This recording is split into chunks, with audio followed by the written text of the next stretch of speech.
Hello, I'm Angelica, and today I'm going to share with you some information from one of my favorite books called Hands of Light by Barbara Brennan.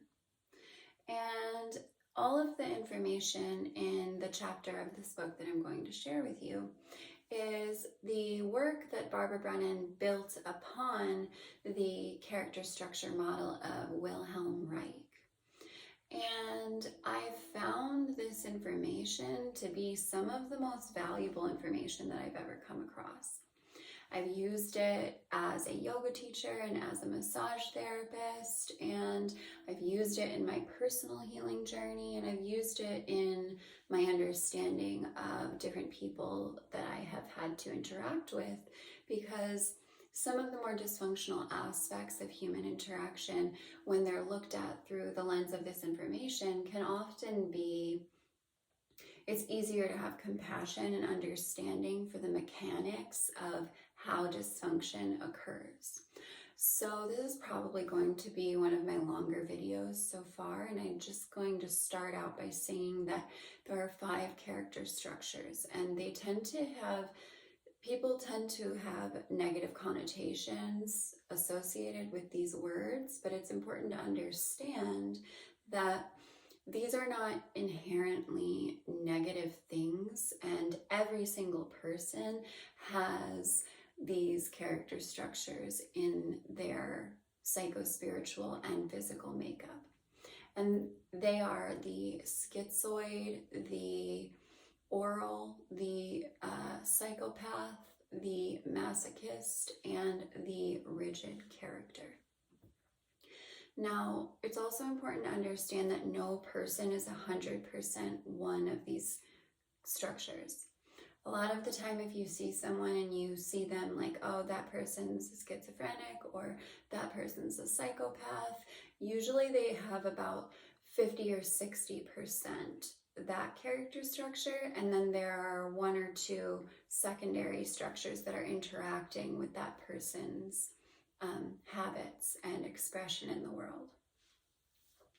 Now, when you're assessing yourself and when you're assessing other people, you want to think in terms of percentages. So people tend to have 1 or 2 primary character structures, and then they have 1 or 2 secondary character structures, and then they might be like 5 or 10% some of the last character structures.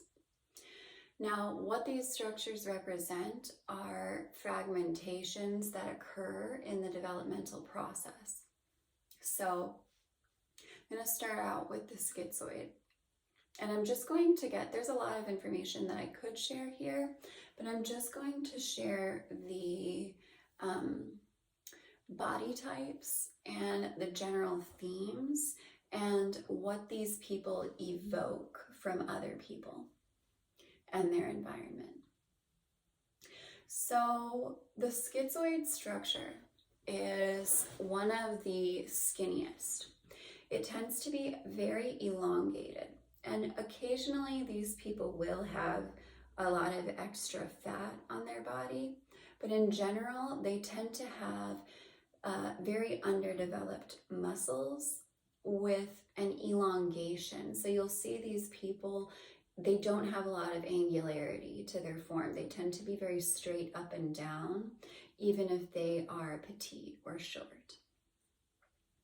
And the schizoid structure also carries muscular tension. So they don't have very well developed muscles, but they do have a very tightly held muscular tension that expresses itself in rings in the body. So they'll have like a band all the way around throughout the body, maybe a band of tension here, a band of tension here, a band of tension here, and it creates this circular ring formation all throughout the body. So the issue with the schizoid structure is that during the process of pregnancy and birth, the fragmentation occurred. So it's the earliest point on the timeline that fragmentation can occur. And this occurs anytime that there is a dissociation from the mother. So if the mother feels dissociated from the baby in any way, or if there is something that prevents the first hour of birth from facilitating that full attachment to the mother. There is a mechanism where the soul is trying to incarnate into the physical realm, and what happens is that it's difficult for the spiritual energy to stay in the body. And this is why they tend to have low physical energy, because they tend to spend a lot of time outside of their body. So the schizoid character structure, you can also notice it from, they often have a look in their eye like they're not there. Like they will often hold a trance state in their eyes. And what they evoke from other people tends to be intellectualization. So the issue with the schizoid structure is that they dissociate from the physical and emotional bodies, and they really hang out in the mental and spiritual bodies. So these people do tend to have a gift for things that require a trance state, like any form of mediumship or any form of artistry or healing. However, they tend to dissociate from the physical world to the extent that they often don't come into those powers fully, because the schizoid structure is content to not only be out of body, but to not be interacting with other people very consistently. Okay, so the next structure is the oral structure, and the oral body type is very similar to the schizoid body type. It is underdeveloped and very thin, and the thing that differentiates it is that instead of having muscular tension held in tightly compacted places like the schizoid, the oral structure has completely flaccid muscles, and they have two markers. That one, they have a collapsed chest most of the time. They have a chest that it falls in on itself, and they also have a lot of forward head carriage and a lot of sticking out the chin area, because the primary developmental delay that happens with the oral structure is that they had a fragmentation that occurred during the feeding stage of development, where we are dependent on another person to feed us. And this is why breastfeeding relationships are so important, because even if there is a lot of love present with the bottle feeding, you can't necessarily guarantee that the child is getting the full sense of constant access to nourishment as you do when you have the latching to the body.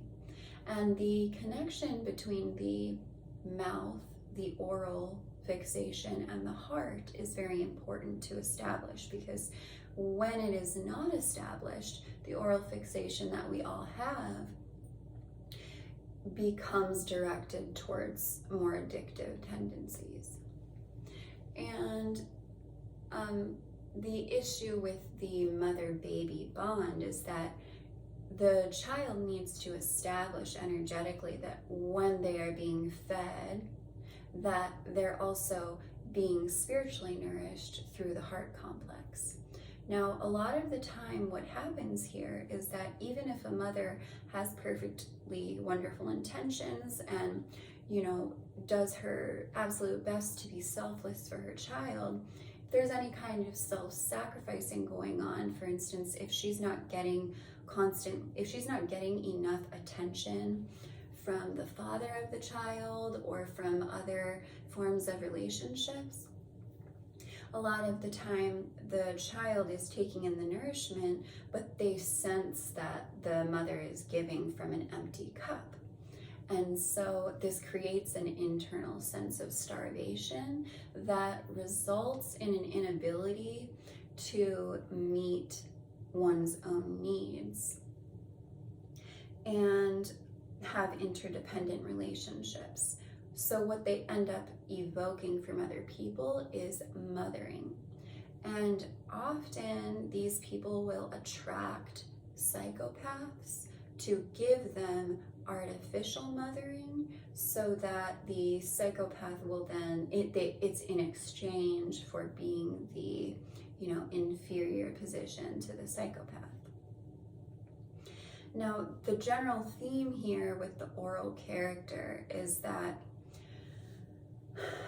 they are always rooting for the nipple, basically, energetically in their environment. And so the way that they're different than the schizoid, even though they tend to often look very similar, is that while the schizoid is content to be isolated and withdrawn socially, the oral character is very needy with other people.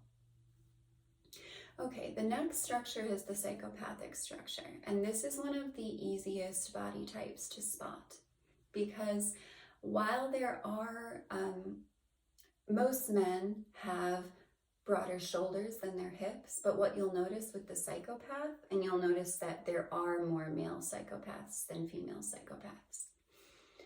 The psychopathic structure, whether they are male or female, will have very large shoulders, broad shoulders, like V-shaped in comparison to their pelvis, and their pelvis is very compact. Their pelvic region, they might have average to large size genitals if they're male, but they will have a very, very small sacral and buttock region. The glutes will be very tightly held together, and the actual hip bones will be excessively narrow. And what this is reflecting is that what happens with the psychopathic structure is that the developmental stage of the coming into the relational energy, where you're exchanging sensual energy. So this doesn't mean sexual, it means sensual. So what happens is that the psychopathic structure experiences a seductive parent of the opposite sex. And this does not mean actual sexual abuse. What it means is that the sexual energy, so in the case of the male psychopath, often what happens is that the father of the child may not be giving enough intimacy on all levels with the mother. And so the mother will start to use the male energy of the boy child as her rock. And she'll start to make negotiations with the child for attention and affection that are based in her vampiring the male energy off of the child. And it's often not, I'm not saying that there's always sexual abuse present. Often it has nothing to do with actual desire. It's not pedophilia. It's really just a situation where the opposite sex parent is projecting polarity relationship needs onto the opposite sex child. So what you'll find here with the female, if it's a female, what the average case in that situation is that the father may have neglected the sensual relationship with the mother and directed all of that adoration energy onto the daughter. So when this occurs, what it results in is a person who uses their sexual energy in a seductive, manipulative way to coerce other people into submitting to them. So they will always evoke submission from their environment and from other next structure is the masochistic structure, and this is another one that's very easy to spot, which is they are large, they're over large. They tend to carry more weight than their frame needs. And the issue here is that well, first of all, let me get into the body type. The body type will always be over large, and it will have very thick muscle layers intertwined with fat. And they tend to be very short and compacted as well. So,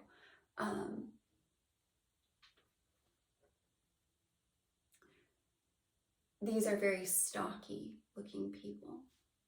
And the issue here is always that they experienced a level of control from their parents that was it was not healthy, like controlling excretory or eating functions, or having arbitrary rules, or being very inconsistent, like creating rules based off of the mood, or like in very heavy religious homes where there are a lot of controlling influences. They develop an internal boiling feeling. They're boiling inside because they are constantly tightly holding all of their natural impulses to obey the level of control they're being subjected to. And so they develop this outer shell of the muscle and the fat to contain the rage.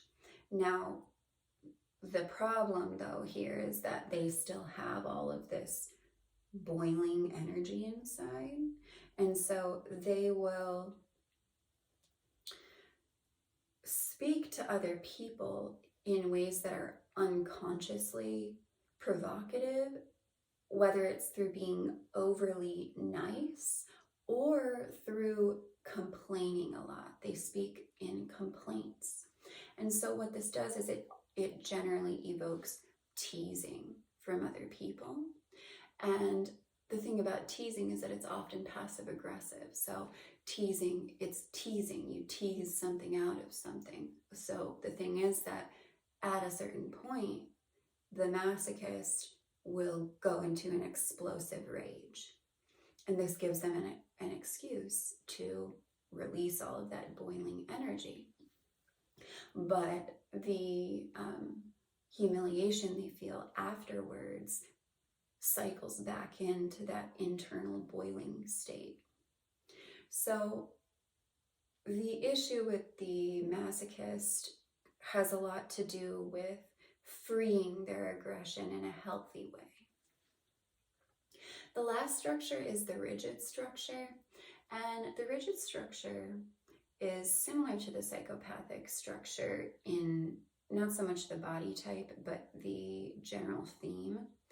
And the body type of the rigid structure tends to be the most aesthetically balanced. So they are externally balanced in all ways. Like their socioeconomic status will be very stable. Their physical body will be very, they usually are average height, but they'll have a very nice level of tone that's very symmetrical throughout their whole body. And the theme with the rigid structure is that they try to control their self-esteem, their access to their self-esteem and their sense of value by having other people see them as competent. And so they are externally perfectly balanced and internally cold and frozen. So they tend to be completely dissociated from their emotional body and not very aware of their spiritual or mental energy at all. So the psychopath and the rigid character are the least likely to even venture into a therapeutic process in the first place. When the rigid structure decides to seek some form of deeper self-awareness or healing, it's usually because they've either had a tragedy where they had been holding everything together and then it just cracked, or they may be like suddenly like empty nesters and develop more like internalization. And the issue with the rigid structure is that they are so invested in appearing to be competent and have a strong work ethic that they evoke competition from other people. And so they see the world as a place that's very cold, and then they act in ways that are cold to other people. But the thing is that because they are so controlling of their external world, their physical symmetry tends to make them very popular, and they tend to be able to manipulate people, not in the psychopathic sense, but they're manipulating people into seeing them as at the top of the hierarchy. So they're not making other people submit to their will. They're more making other people put them on a pedestal. And I just want to go back to the psychopathic issue, where the thing is that the psychopath is also one of the least likely to attempt a healing journey, because they are so invested and get so much reinforcement of their power when they get other people to submit to them. And they always attract needy, codependent people that are like the oral types or the masochist types or the schizoid types, and then they manipulate them. And if the psychopath does attempt a healing process, it will be because of a feeling of defeat. They will have had a series of situations in their life where they feel so defeated that they need to access a feeling of heroism again, because the light side of the psychopath is that they are very heroic when they are healed. Okay, I'm sure I forgot something, but I think that is a lot of information for now. And I hope you enjoyed this video. And if you are interested in working with me one-on-one to understand your own personal physiognomy and body type, I have sliding scale rates, and I really enjoy doing this work. Thank you.